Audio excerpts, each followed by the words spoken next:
Semuanya, selamat datang di presentasi kami dengan judul Inteligensi dan Implikasinya dalam Proses Pembelajaran yang disusun oleh kelompok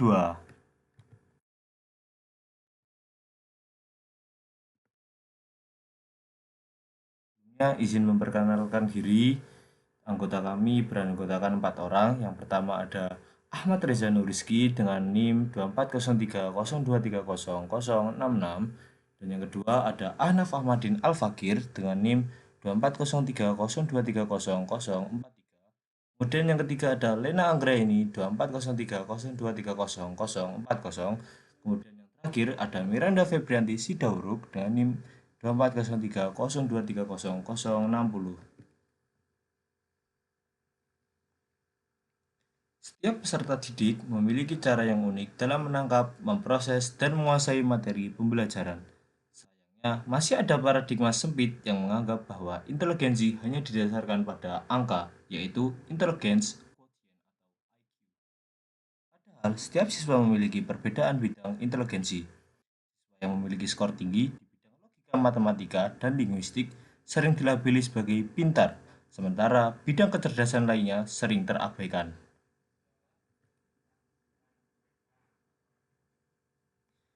Beberapa teori mendukung pandangan yang lebih luas tentang kecerdasan. Misalnya, pada tahun 1983, Howard Gardner memperkenalkan Theory of Multiple Intelligence. Ia menyatakan bahwa kecerdasan bukanlah entitas tunggal, melainkan terdiri dari setidaknya 8 jenis kecerdasan yang berbeda. Selain itu, Robert Sternberg mengemukakan Theory of Intelligence yang membagi kecerdasan menjadi 3 dimensi: analitis, kreatif, dan praktis. Daniel Goleman juga memperkenalkan Emotional Intelligence atau EQ, yang menekankan bahwa kemampuan mengenali emosi dan orang lain bisa lebih berguna daripada IQ.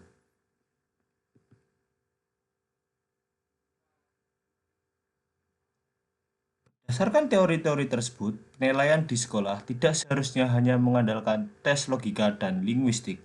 Penilaian dapat dilakukan melalui berbagai cara, seperti proyek, portofolio, presentasi, demonstrasi, dan penilaian diri. Hal ini memungkinkan setiap siswa menunjukkan pemahaman mereka melalui modalitas kecerdasan yang paling mereka kuasai.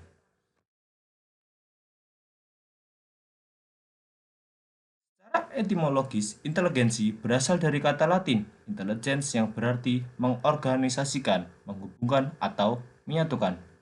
Inteligensi dapat didefinisikan sebagai gabungan kemampuan seperti penalaran, penilaian, inisiatif, kemampuan beradaptasi, dan kemampuan berpikir secara abstrak. Menurut para ahli, inteligensi adalah kemampuan untuk bertindak terarah, berpikir rasional, dan menghadapi lingkungan secara efektif. Beberapa tokoh penting dalam studi inteligensi antara lain Alfred Binet, David Webster, dan Howard Gardner.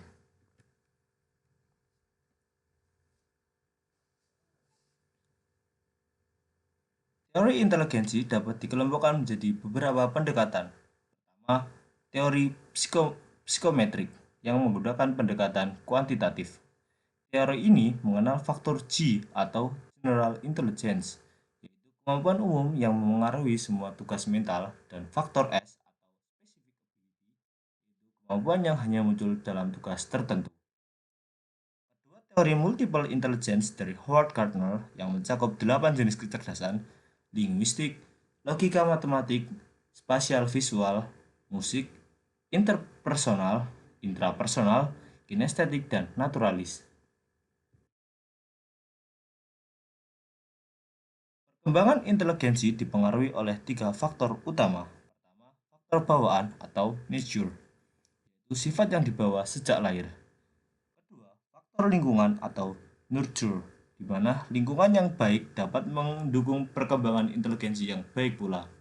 Kemudian yang ketiga ada faktor interaksi antara nature dan nurture, di mana genetik dan lingkungan saling memengaruhi dalam membentuk kecerdasan seseorang.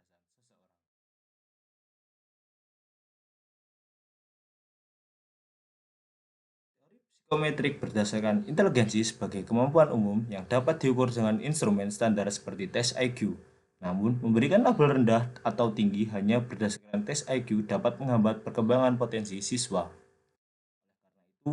Tes IQ sebaiknya dijadikan alat awal pemetaan yang kemudian dilengkapi dengan observasi dan penilaian yang lebih menyeluruh.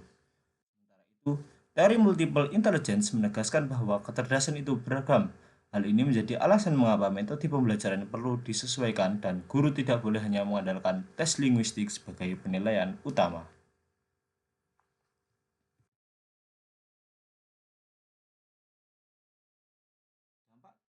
Menurut teori triartic dari Steinberg, inteligensi terdiri dari tiga aspek, kreatif, dan praktis. Oleh karena itu, pembelajaran harus mendorong siswa tidak hanya menguasai teori, tapi juga menjadi inovatif dan mampu mengaplikasikan pengetahuannya. Sedangkan teori emotional intelligence dari Goleman menekankan bahwa siswa dengan kecerdasan emosional yang baik lebih mampu berkolaborasi, memiliki motivasi tinggi, dan mengatasi stres. Guru perlu menciptakan suasana kelas yang mendukung pertumbuhan emosi peserta didik.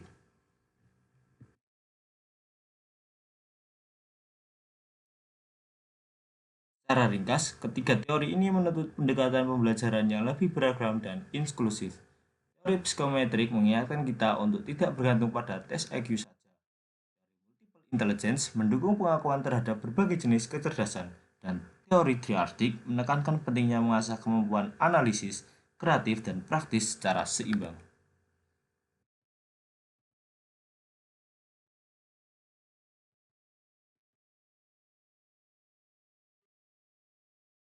Kecerdasan emosional memegang peran penting dalam keberhasilan siswa. IQ yang baik akan lebih mampu mengatasi stres, berkolaborasi, dan memiliki motivasi belajar yang tinggi.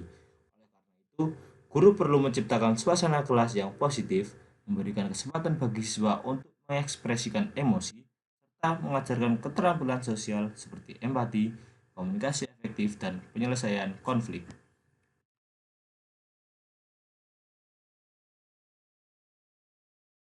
Guru memegang peran strategis dalam mengakomodasi keragaman inteligensi siswa. Ada tiga peran utama guru, yaitu yang pertama sebagai fasilitator, memahami profil kecerdasan siswa, dan menyediakan pengalaman belajar yang sesuai. Sebagai perancang pembelajaran, yaitu yang mendesain kegiatan belajar yang beragam dan inklusif. Yang ketiga ada memberikan dorongan positif dan meyakinkan setiap siswa bahwa mereka memiliki kelebihan yang berharga.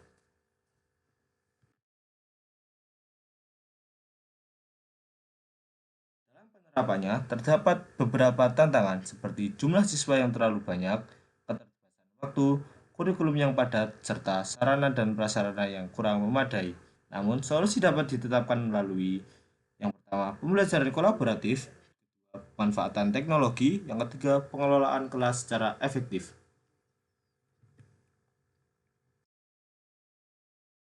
Kesimpulannya, inteligensi adalah konsep yang luas dan beragam, tidak bisa diukur dengan angka IQ. Teori-teori modern seperti multiple intelligence dan emotional intelligence menunjukkan bahwa setiap individu memiliki potensi dan cara belajar yang unik. Oleh karena itu, proses pembelajaran perlu dirancang dengan strategi media dan penilaian yang beragam, agar dapat menyesuaikan dengan perbedaan kecerdasan siswa dan membantu mengembangkan potensi mereka secara menyeluruh.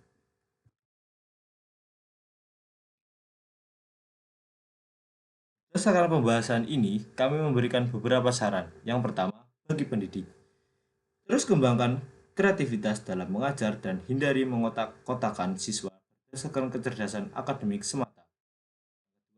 Lembaga pendidikan, selenggarakan pelatihan bagi guru tentang teori kecerdasan majemuk dan sediakan fasilitas yang mendukung.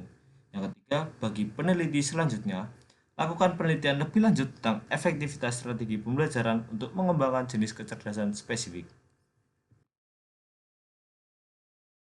Terima kasih telah menyimak presentasi dari kami. Semoga materi ini bermanfaat. Sampai jumpa. Dadah.